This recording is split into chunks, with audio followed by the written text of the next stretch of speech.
Welcome back to my YouTube channel. Again, this is Jim.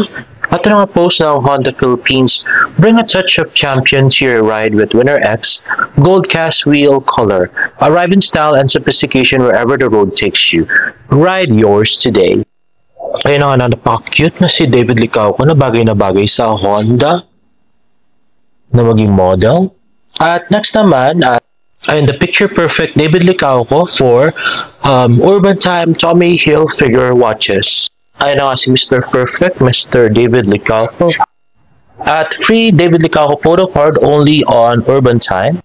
Get one David Licauco photo card for every purchase for Tommy Hilfiger watch on Urban Time.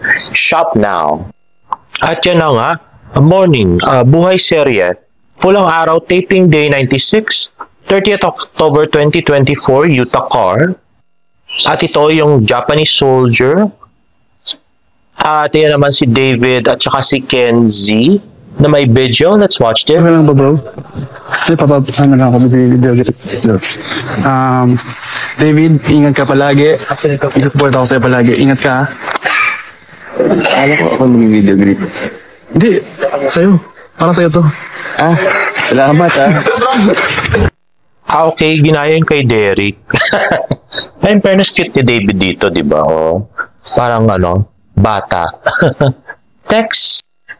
David in his sandal with his biceps. Let's watch this. David! Dito, sa likod. Hey! Hey! Welcome to my vlog. Hey! Ayun na nga, yung putok na mga braso at chest.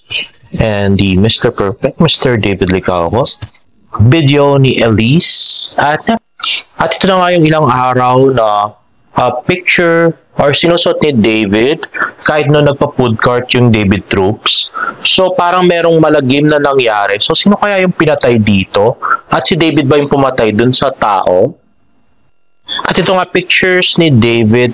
Ito kasabay ito nung video greet niya kanina with Kenzie.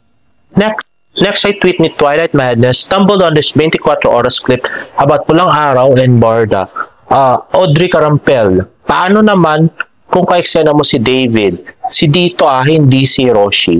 Barbs, full of love, nag-uumapaw, very delicate. Ikaw na David Licauco, aka Hiroshi, loving and delicate. Hahaha, let's watch this. Pag ang ka-eksena ni Barbie ay si David. Iba rin yung binibigay niya sa akin. Talagang may full of love and very delicate talaga yung pag-approach namin sa eksena.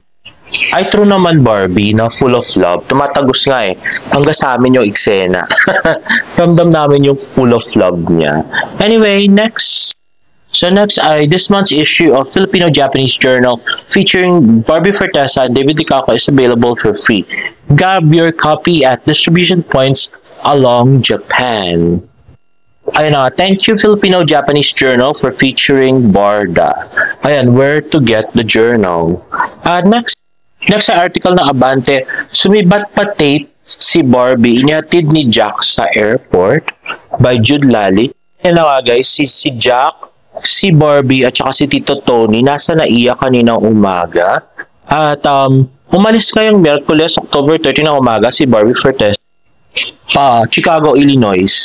Kakilig naman na kahit maaga ang flight ni Barbie ay nihatid siya sa airport ng kanyang boyfriend na si Jack. Ipinost na nga ng tatay ni Barbie na si Antonio Fortesa ang picture nilang tatlo na magkakasama sa airport. Nakachat namin si Daddy Tony at nagkwento siya na November 10 pa ang balik ni Barbie ng Pilipinas. Sa Chicago pupunta ni Barbie, dadalawin ng kanyang ate, say ni Daddy Tony. Pupunta rin daw ng Tennessee si Barbie. Manonood din po ng Taylor Swift concert si Barbie sa November 3. Chika pa ni Daddy Tony. Sunod-sunod daw ang trabaho ni Barbie at matagal na raw pinagpaalam ng kapuso actress ang bakasyon niyang ito. Pabalik naman daw ni Barbie sa November 10 ay sasabak ulit ang dalaga sa trabaho. At ito nga post ni Barbie sa kanyang Instagram, United States. So, business class siya.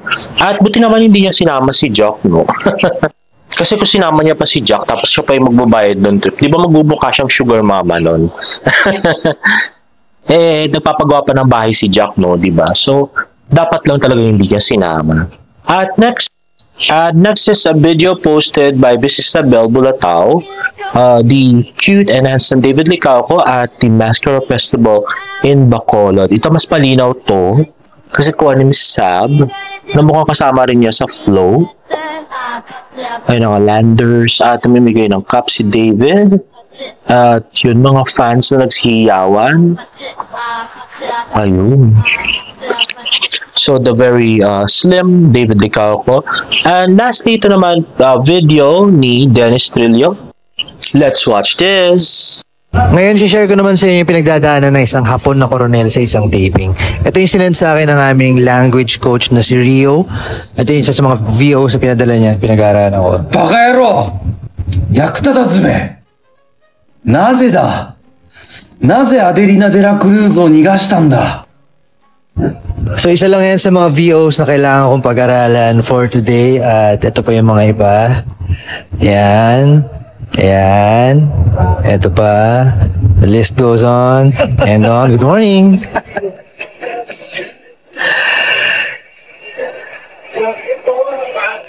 Ang dami na ba?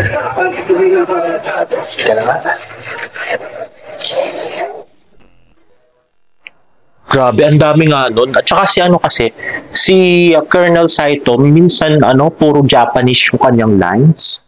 So, kailangan siya talagang i-memorize yung super hahabang mga na yun. Japanese lines. Grabe.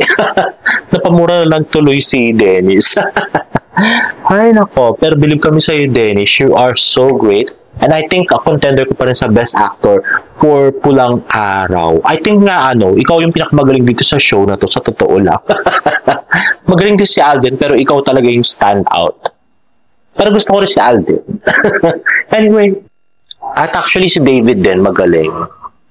But anyway guys, if you like this video, please give it a thumbs up and please subscribe to my YouTube channel for more about updates. See you in my next vlog. Bye!